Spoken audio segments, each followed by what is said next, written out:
नमस्कार, मैं मनीष स्वागत करता हूं आपको अपने इस यूट्यूब चैनल पे।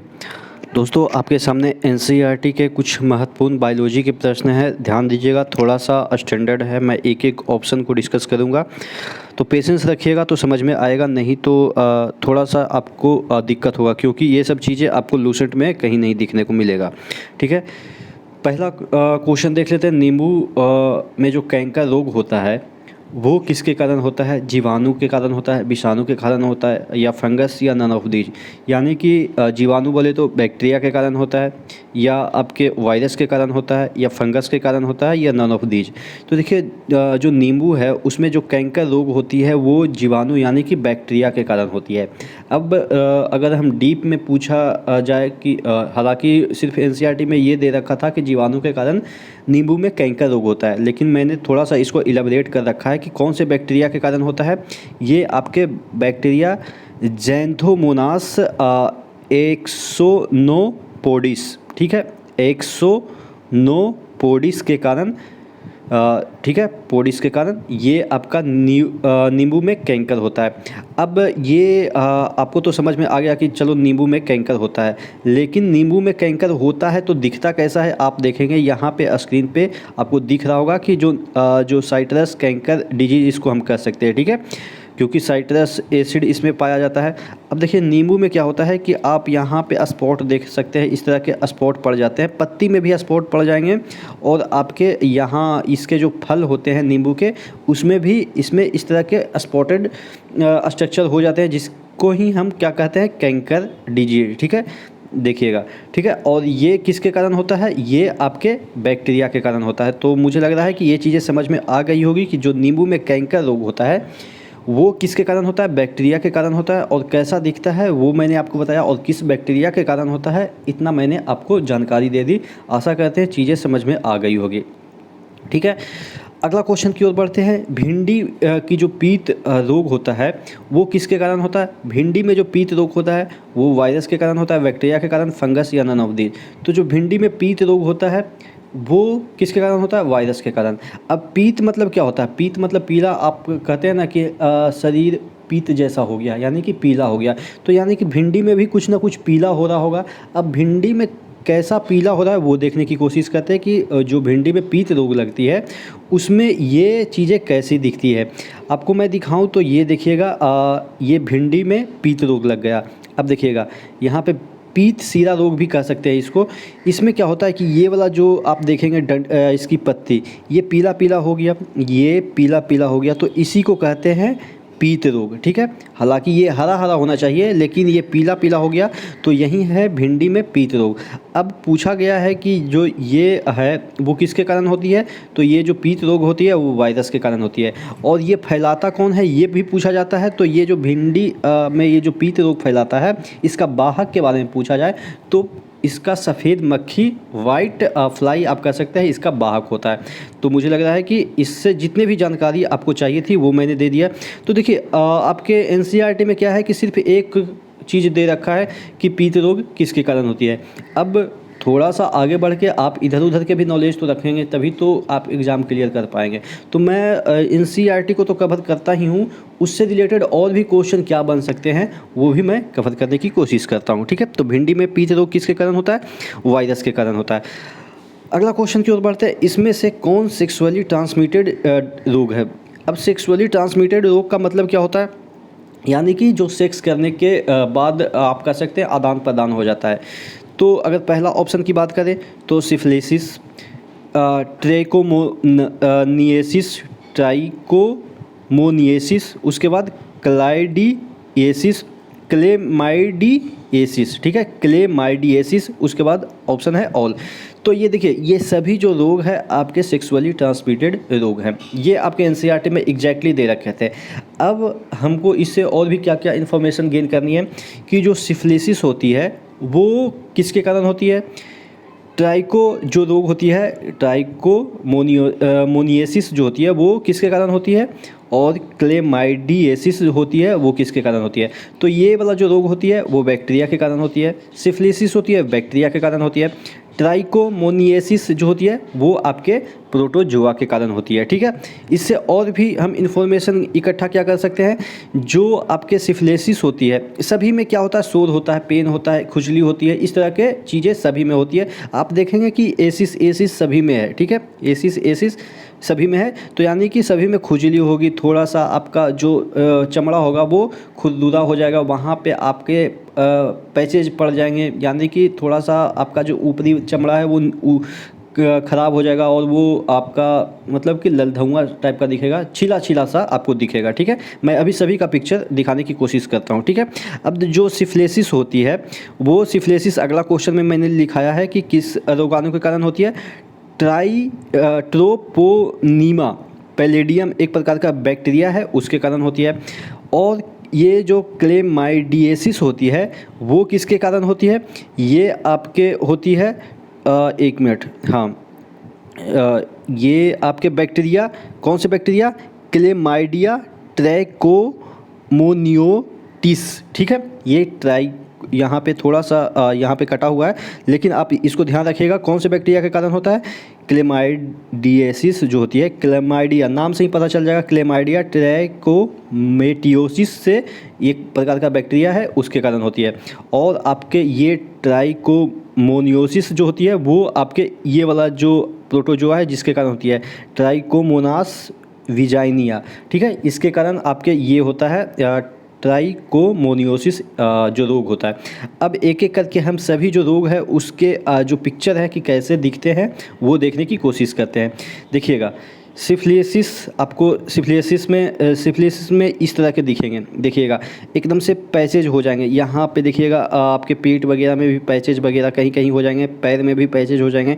ये देखिएगा आपके पेनिस है वहाँ पे, यहाँ पे जंक्शन पे आपके थोड़ा सा देखिएगा उजला उजला धब्बा और ये छीला छीला सा लगेगा। ये आपके योनि है, योनि में भी देखिएगा थोड़ा सा धब्बा टाइप का दिखेगा। उसके बाद ये सर है, सर में भी इस तरह के पैचेज दिखेंगे, माउथ में भी आपके पैचेज यहाँ पे देखिएगा दिखेंगे, ये सिफिलिसिस है। ठीक है, यहाँ पे इसके हिप्स पे भी देखिएगा थोड़ा थोड़ा सा आपके धब्बे टाइप के हैं, पैर में भी देखिएगा धब्बे टाइप के हैं। तो ये सिफिलिसिस में इस तरह से चीज़ें दिखती है।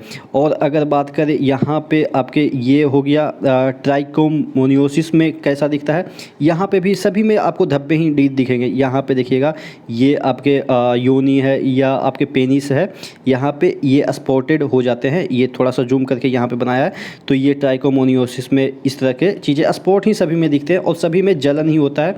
और उसके बाद मैंने आपको बताया कौन सा रोग, यहाँ पे क्लेमाइडियोसिस, इसमें भी इसी तरीके से चीज़ें दिखेगी। क्लेमाइडियोसिस में भी ये देखिएगा आपके किस तरह से चीज़ें दिखती है। यहाँ पे देखिएगा ये एकदम से शोर यहाँ पे होगा। ठीक है, आप कहेंगे कि यहाँ पे पैसेज वगैरह बन जाती है, जिसको अगर आप छूते हैं तो एकदम से जलन होती है। आप देखेंगे कि विजाइना जो पार्ट है वहाँ पे भी ऐसा ही होता है। तो इसी तरीके से सभी लगभग होते हैं और ये सभी सेक्सुअली ट्रांसमिटेड डिजीज़ हैं। तो जो भी चीज़ें इससे पूछी जा सकती है वो सभी मैंने डिस्कस कर दी हैं कि कौन सेक्सुअली ट्रांसमिटेड डिजीज है, सिफिलिसिस, ट्राइकोमोनियोसिस और क्लेमाइडियोसिस जो भी है सभी ये सेक्सुअली ट्रांसमिटेड डिजीज है। और कौन कौन से इसके कारक है वो भी मैंने बताया और पिक्चर के थ्रू भी समझाया कि कैसा ये दिखता है। ठीक है, और इसका अगला क्वेश्चन भी सिफिलिसिस का रोगाणु मैंने बता दिया कि कौन है। ठीक है, अगला क्वेश्चन की ओर बढ़ते हैं। MTP जिसका फुल फॉर्म भी पूछा जा सकता है, medical transmission of pregnancy, sorry termination, medical termination of pregnancy को कानूनी मान्यता कब मिली। मतलब ये कि पहले क्या होता था कि एक कानून नहीं था कि आप अपने जो प्रेगनेंसी है उसको आप अवॉर्ड कर सकते हैं, यानी कि अबॉर्शन करवा सकते हैं। अभी क्या है कि अबॉर्शन अभी भी गैर कानूनी है, लेकिन कुछ केसों में आपको क्या होगा कि अबॉर्शन करने की कोर्ट अनुमति दे देती है। जब तक कोर्ट अनुमति नहीं देती है तब तक आप अबॉर्शन नहीं कर सकते हैं। तो कोर्ट क्यों अनुमति देती है, अबॉर्शन जब गैर कानूनी है तो कोर्ट क्यों अनुमति देती है, तो कोर्ट इसलिए अनुमति देती है कि आप देखेंगे कि कई बार बालिकाओं का रेप हो जाता है। ठीक है, तो अब उसके अगर रेप हो जाता है तो और प्रेग्नेंट हो जाती है तो ऑब्वियस है कि उसका ना कोई फादर होगा। ठीक है, और वो अगर नाबालिग है, बहुत सारे ऐसे केसेस होते हैं, जैसे अगर डॉक्टर को लगेगा कि अगर बच्चा जन्म लेगा तो माँ की मृत्यु हो जाएगी, तो उस केसेस में भी अबॉर्शन करवा सकते हैं। या कोई ऐसा केस आ गया कि अगर बच्चा जन्म लेता है तो वो मतलब कि अपंग रहेगा, या बहुत ऐसा केस होगा कि जिससे कि वो बच्चा एक हेल्दी लाइफ नहीं जी पाएगा, जिसकी वजह से डॉक्टर सलाह देते हैं कि इसको अबॉर्शन करवाया जाए। ठीक है, तो ये बहुत सारे ऐसे केसेस होते हैं, एक्सेप्शन केसेस होते हैं, जिसमें कि कोर्ट आदेश देता है कि हाँ यहाँ पे अबॉर्शन ज़रूरी है। तो ये वाला जो चीज़ें है, ये जो कानून बना है वो कब बना है? 1971 में बना है। ठीक है, कि आप अबॉर्शन करवा सकते हैं कुछ ऐसे केसेस हुए तो, लेकिन कब? जब ये कोर्ट आदेश देगा तब। ठीक है, तो 71 कैसे याद रखेंगे? देखिए, अगर एक बार कोई गलती कर देता है, रेप वगैरह हो जाता है, एक बार लास्ट में हम एक इस तरह से याद करेंगे, तब वहाँ पे अबॉर्शन का केसेस बनता है। ठीक है, तो इस तरह से याद रखेंगे। हालांकि 71, 91, 61 सभी दिए हुए हैं, तो आप ध्यान रखिएगा कि कहाँ पे एक की बात कर रहा हूँ मैं।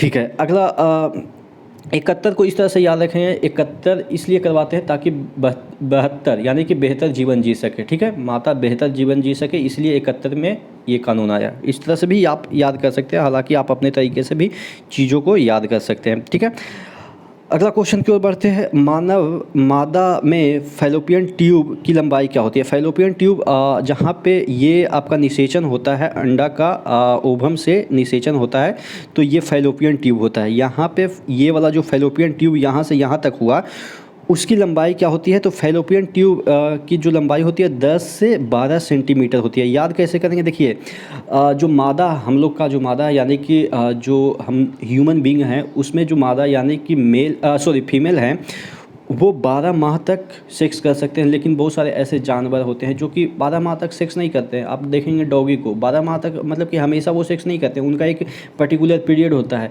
आप देखेंगे मेढक को, वो एक पर्टिकुलर पीरियड में ही सेक्स करते हैं। लेकिन हम लोग क्या है कि 12 महीने तक ही कर सकते हैं, मतलब कि कभी भी कर सकते हैं, कहने का मतलब। तो यानी कि 12 से 12 सेंटीमीटर याद कर लेंगे। ठीक है, कि फैलोपियन ट्यूब में निषेचन हो सकता है 12 महीना। ठीक है, तो इस तरह से याद रखेंगे। लास्ट क्वेश्चन देख लेते हैं। गर्भावस्था के दौरान किस हार्मोन का स्राव अधिक मात्रा में नहीं होता है? देखिए, गर्भावस्था यानी कि प्रेगनेंसी के समय एस्ट्रोजन, जो कि एक फीमेल हार्मोन है, प्रोजेस्टेरोन, और ये एस्ट्रोजन और प्रोजेस्टेरोन, और ये आपका प्रोलैक्टिन, ये सभी जो हार्मोन हैं उसका स्रावन होता है। ठीक है, ये सभी जो हार्मोन है उसका स्रावन होता है, लेकिन जो ऑक्सीटोसिन है उसका स्रावन नहीं होता है। ठीक है, तो अब इसका स्रावन कब होता है? जब बच्चा गर्भ से बाहर निकल रहा होता है, योनि के माध्यम से गर्भ से बाहर निकल रहा होता है, तो ये योनि है उसको फैलना पड़ता है। अब फैलाने के लिए ही ये ऑक्सीटोसिन स्रावित होता है। आप देखेंगे कि बहुत सारे पेन किलर, मतलब कि जब गर्भावस्था के दौरान जब बच्चे पैदा होते हैं, तो बहुत जो डॉक्टर होते हैं वो क्या देते हैं? इंजेक्शन ऑक्सीटोसिन का, जिससे क्या होगा कि जो योनि मार्ग है उसकी जो चौड़ाई है वो बढ़ जाती है। तो ऑक्सीटोसिन का इतना स्रावन होता है कि आप मत पूछिए, मतलब कि बहुत स्रावन होता है जब बच्चे बाहर निकलते हैं। ठीक है, तो ये गर्भावस्था के समय नहीं स्रावित होता है। ये कब होता है? जब बच्चे बाहर निकल रहे होते हैं, जब ये पेन काफ़ी होता है, तो उस पेन को आप कह सकते हैं ओवरकम करने के लिए ऑक्सीटोसिन का स्रावन होता है। और इसी ऑक्सीटोसिन को हम क्या कहते हैं? Love hormone. आपसे कई बार पूछा भी गया है कि लव हार्मोन के नाम से किस हार्मोन को जाना जाता है? तो ये आपके कौन से हार्मोन को जाना जाता है? ऑक्सीटोसिन को। ठीक है, तो आशा करते हैं जितने भी क्वेश्चन आज मैंने कराए वो आपको याद हो गए होंगे। इसी तरह से बने रहिए चैनल के साथ। नेक्स्ट वीडियो में नेक्स्ट अपडेट के साथ कोई भी NCERT का टॉपिक उठा के वहाँ से क्वेश्चन पुट करके यहाँ पे हम लाते हैं। ठीक है, तो नेक्स्ट वीडियो मिले, तब तक के लिए धन्यवाद।